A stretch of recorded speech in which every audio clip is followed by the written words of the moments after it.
Alors moi, je passe après 3 personnes qui avaient énormément de choses à dire, donc ça va être très compliqué pour moi, parce qu'ils ont des vrais sujets, ils ont des vrais métiers, servent à quelque chose.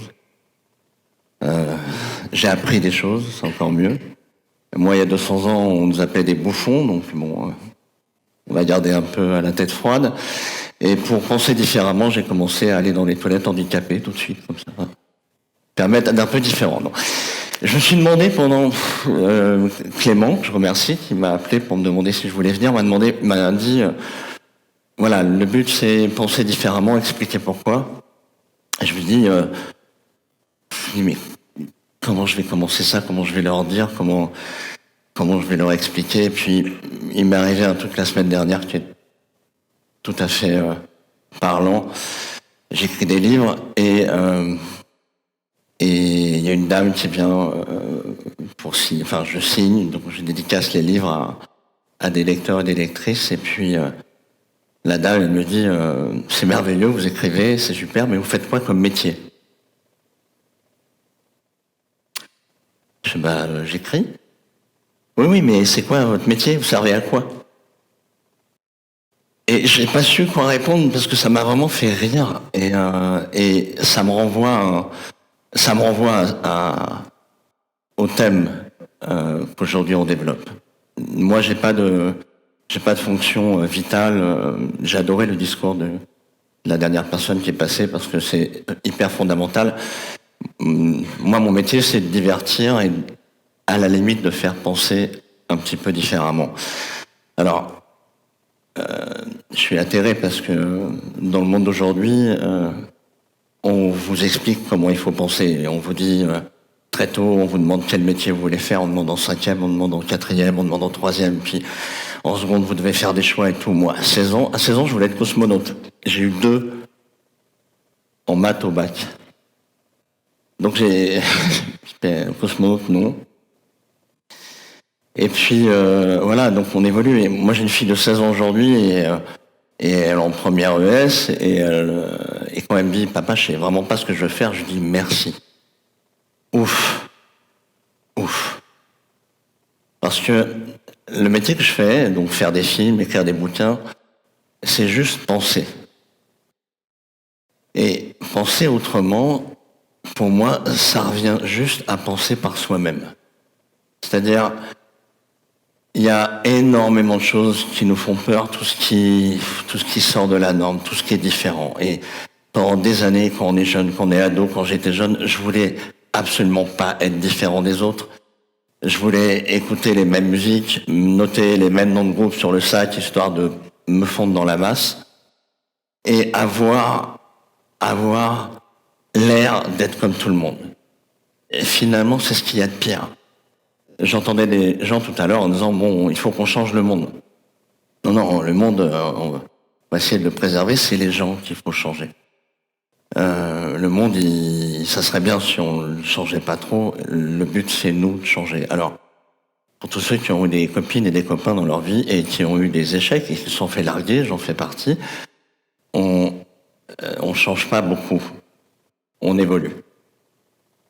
Mais ça, c'est déjà super bien. Et donc, j'ai commencé au fur et à mesure des années à me dire mais la différence, au lieu d'être un handicap, c'est juste une richesse et on est tous différents. Il y a combien, 1, 2, 3 générations, on a des origines différentes, mais prenons les étudiants qui sont ici, ils sont de la même génération. On va pas dire qu'ils sont des mêmes milieux sociaux, mais il doit y avoir une sorte de généralité. Et il n'y en a pas un qui s'exprime de la même manière, pourtant vous parlez tous la même langue. Vous avez tous une éducation différente, des événements, des expériences différentes, vous rencontrez des gens différents. Vous êtes marqués par des choses différentes. Donc vous êtes différents. Et là, penser autrement, c'est juste penser par soi-même. Et mon métier, c'est ça. Mon métier, c'est d'aller juste penser par moi-même et essayer de le faire partager. Et je trouve ça assez dément parce que j'avais une vision assez pas pauvre mais ridicule du métier que je fais parce que faire des films ou écrire des films. Moi, tous les films qui m'impressionnent, que je garde en tête et tout, ils sont tellement énormes et tellement gros que je me sens pas à la hauteur de ça. Mais je dis, mais finalement, on m'a dit il n'y a pas longtemps que l'industrie du divertissement, c'était la première au monde. On fait le double de chiffres que l'industrie automobile. Donc, respect.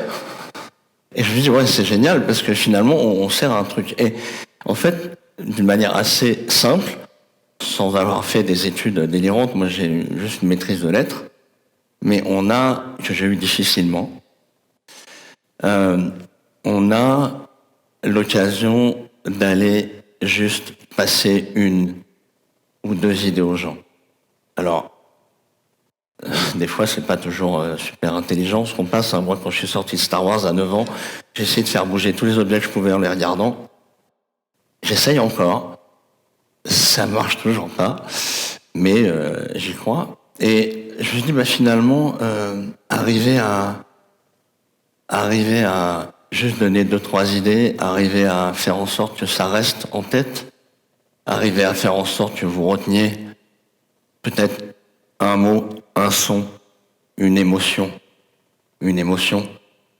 sur les différences, un moment dans un film.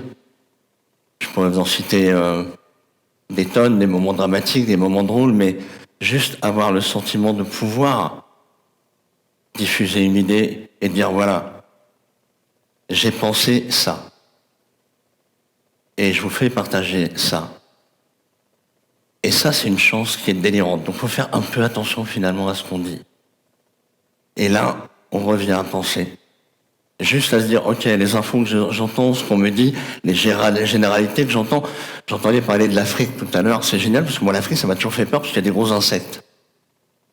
Mais tout est régi, on est régi par des peurs. La peur, ça vous empêche. Ça vous empêche de réfléchir, ça vous empêche de penser par vous-même. Il n'existe pas une solution ou deux ou quoi que ce soit, c'est petit à petit de ne pas avoir peur. Penser, c'est ne pas avoir peur. Alors, je vous parle là, mais j'ai eu un gros cancer quand j'avais 20 ans, et puis je suis resté 2 ans dans une bulle en plastique à l'Institut Curie, et c'est une époque où j'avais peur. Et alors, par miracle, je me sors enfin, par miracle, je suis pas croyant, mais donc grâce au médecin, je me sors de ce cancer, et puis je me dis qu'est-ce que je vais faire. Je faisais des études de lettres et tout, donc j'ai commencé à enseigner. Quand j'ai vu ce que je faisais des mots, mais je me dis il faut que j'arrête tout de suite pour leur laisser une chance. Et puis, en fait, la seule chose que j'arrivais à, c'est les faire rire un peu. Et je me dis, bon, ce que j'écris finalement, ça les fait rire, ça les intéresse, la manière dont je leur raconte les choses, ça les intéresse. Donc j'ai commencé à faire ça. J'écrivais depuis très longtemps, depuis que j'avais l'âge de 11 ans. J'écrivais mal, je le savais pas, mais j'écrivais. Et j'ai commencé à me dire, bon, je vais aller présenter ça. Et puis j'ai commencé à aller voir des boîtes de prod, en me disant, voilà, je vais vous faire ça. Et j'ai eu des non partout. Et puis, je suis parti aux États-Unis. Et puis j'ai présenté, juste une chose. Et puis j'ai gagné un prix. Et le titre qui m'a donné ce prix s'appelle Ron Bass. Ron Bass, c'est le scénariste de Vol au-dessus d'un nid de coucou, Rain Man, enfin que des petits films que vous n'avez pas vus. Et c'est un mec assez génial. Et puis il me dit, il vient me remettre le prix, puis il me dit, t'écris vraiment très très très mal. Putain, j'avais 26 ans. Et je me dis, waouh, ça commence bien. Il me fait, mais t'as des bonnes idées.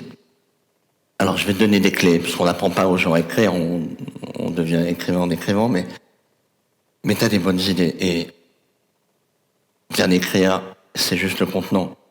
L'essentiel, c'est le contenu. Donc, je vais te donner des clés. Et il m'a donné des clés que j'enseigne aujourd'hui au Conservatoire national. Mais il m'a vraiment, pendant 1 an, il m'a dit, tu te démerdes. Tu viens, tu bosses avec moi tous les jours, tu trouves un boulot, tu es à Los Angeles, tu fais ce que tu veux. Alors j'ai fait des pizzas, je pense que j'ai dû tuer une bonne vingtaine de personnes. C'est pas moi l'EHPAD, ils sont morts, mais bon voilà, je pense que j'ai dégoûté de la pizza pas mal de gens. Mais je me suis débrouillé et il m'a vraiment appris les choses et il m'a dit, au bout d'1 an, il m'a dit c'est bon, maintenant tu te débrouilles. Et je suis allé voir les gens, et puis je me suis engagé dans une boîte qui s'appelle DreamWorks, et puis on était, il fallait donner des idées nouvelles, et si au bout de 2 semaines les idées n'étaient pas bonnes, vous n'étiez pas gardé, vous étiez viré au bout de 2 semaines. Je suis resté 7 ans, et puis j'ai commencé, et puis je me suis retrouvé au milieu de gens qui jugeaient pas, qui entendaient juste les idées. Et puis j'avais 31 ans et je me suis retrouvé à dialoguer le premier Shrek avec 2 monstres qui avaient 30 ou 40 ans de plus que moi, qui étaient des vrais auteurs, qui avaient des bonnes idées mais qui écrivaient bien. Et petit à petit les choses sont venues. Et je me suis dit, mais finalement, aller chercher juste la différence, aller se faire confiance, pas avoir peur, ça donne une clé. Cette clé, c'est l'ignorance. Plus vous avez conscience que vous êtes ignorant, plus vous avez envie d'apprendre les choses, et plus vous mettez à penser aux choses. Et il y a pire que l'ignorance. Il y a croire qu'on sait. Croire qu'on sait les certitudes, c'est horrible. Et vous êtes entouré de gens qui ont des certitudes, qui croient en vous, qui vous disent ce qu'il faut faire, qui vous disent comment il faut le faire, où il faut aller, quel métier il faut faire, à 16 ans, à 14 ans, à 15 ans, à 17 ans. Alors, des fois, ils ont raison. Je dis pas que c'est une généralité, mais mettez-vous à penser par vous-même, faites-vous des idées, allez chercher les informations et les recevez pas. Allez recouper les informations qu'on vous donne, allez vous renseigner, allez vous rencontrer les gens. Moi, tout ce que j'ai fait, c'est en allant rencontrer des gens.